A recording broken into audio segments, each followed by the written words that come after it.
They told me the cabin at the back of the woods was abandoned, empty for decades.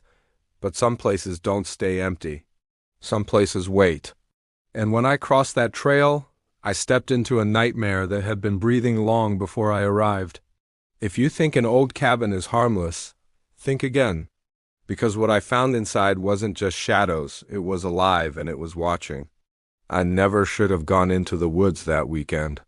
Every instinct I had screamed at me to turn around when I saw the small trail winding into the dense forest, shrouded in a mist that made it look like it had been hiding there for decades. But curiosity, or maybe just a foolish sense of adventure, carried me forward. The cabin had been abandoned for years, or so the locals said. An old structure, rotting and half swallowed by ivy, standing at the very end of a narrow dirt path, far from the road, far from anyone who could possibly help. They told me it was empty, that no one had lived there for decades, that anyone who dared to enter would find only dust, broken furniture, and the quiet echo of memories that no longer belonged to anyone. But that wasn't true. I learned that the hard way. The air changed the moment I crossed the clearing and stepped onto the cabin's porch. It became colder, heavier, like the forest itself had been waiting for me, holding its breath.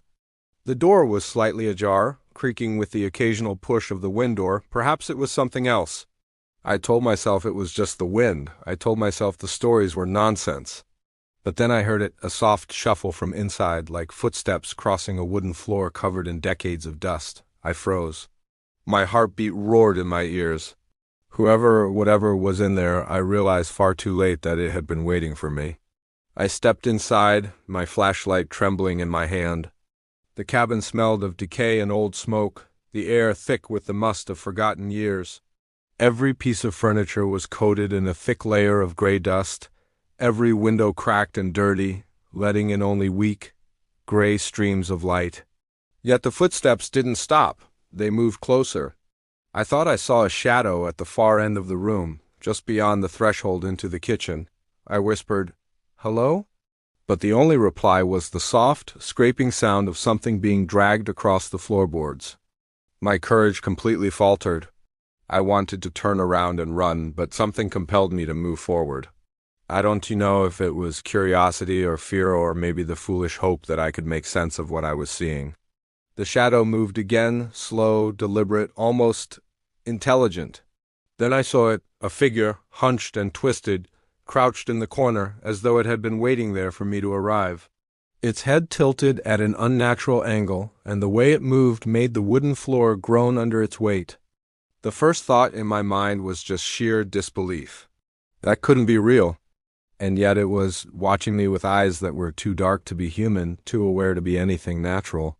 I wanted to run, but my legs betrayed me, frozen in place. The figure rose slowly, dragging long, thin fingers across the floor as it straightened itself up. Its movements were jagged, almost like a puppet being pulled by invisible strings, and a low, guttural whisper filled the room, though it wasn't a sound, it was a thought, planted directly in my mind. "You shouldn't be here." My body finally obeyed my instincts, and I ran for the door, only to find it slammed shut. I twisted the knob, pushing against it, but it wouldn't budge, as if the cabin itself had decided I wasn't leaving. Panic surged through me. The figure moved toward me. Each step it took distorted the shadows, stretching the corners of the room in a way that felt unnatural. I backed away into the kitchen, knocking over a chair, but it didn't matter. The figure advanced, silent now, its presence pressing into my mind like cold hands squeezing my skull. I turned toward the only window I could see, praying it would break, that I could escape through the cold night air. But the glass rippled strangely, like water frozen mid-motion, and then the figure was there, pressing its elongated face against the pane from the inside, staring at me, its eyes reflecting the weak light in ways no human eyes ever should. I screamed. My voice echoed off the walls, swallowed immediately by the oppressive silence that seemed to descend from the rafters themselves. It whispered again, but this time the thought was clearer. "You will stay." The floor trembled beneath my feet. Furniture groaned as if it were alive.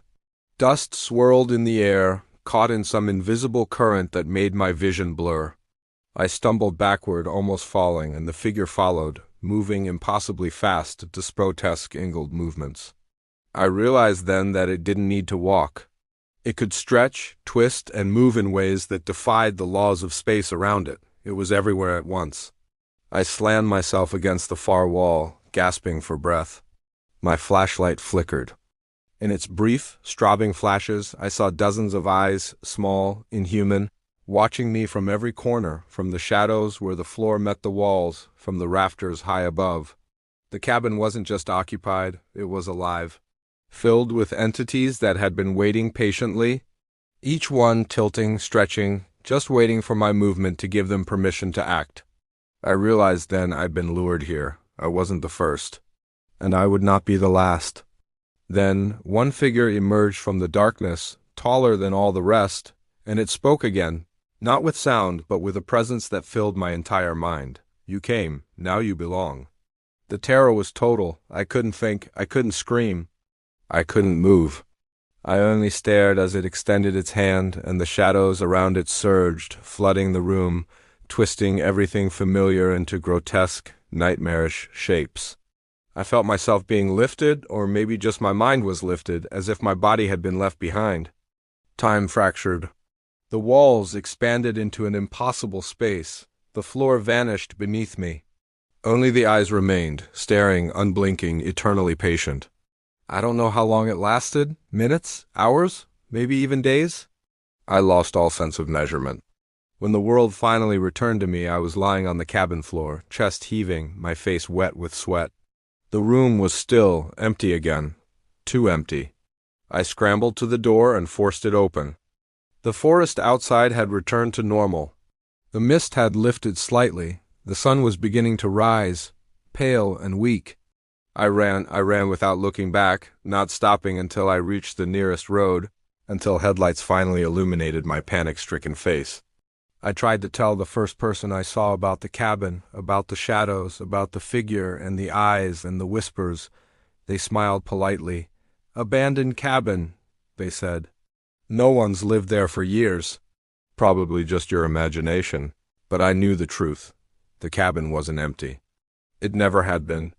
And I can still feel it following me, stretching its presence across the trees, waiting for the next wanderer foolish enough to think it's just another abandoned building in the woods. I never go back there, I never speak of it. But sometimes, at night, when the wind rattles my windows, I feel a presence at the edge of my vision, and I hear the faint inhuman whisper echoing in my mind. You saw it. Now it sees you too. If you want to know what's still lurking in that cabin, what moves in the corners of the forest at night, and why some places should never, ever be entered, tell me. The cabin waits for the next curious soul, the shadows never sleep, and the eyes are still watching. Before you ever step into the woods again, subscribe, stay alert, and remember, some doors should never be opened.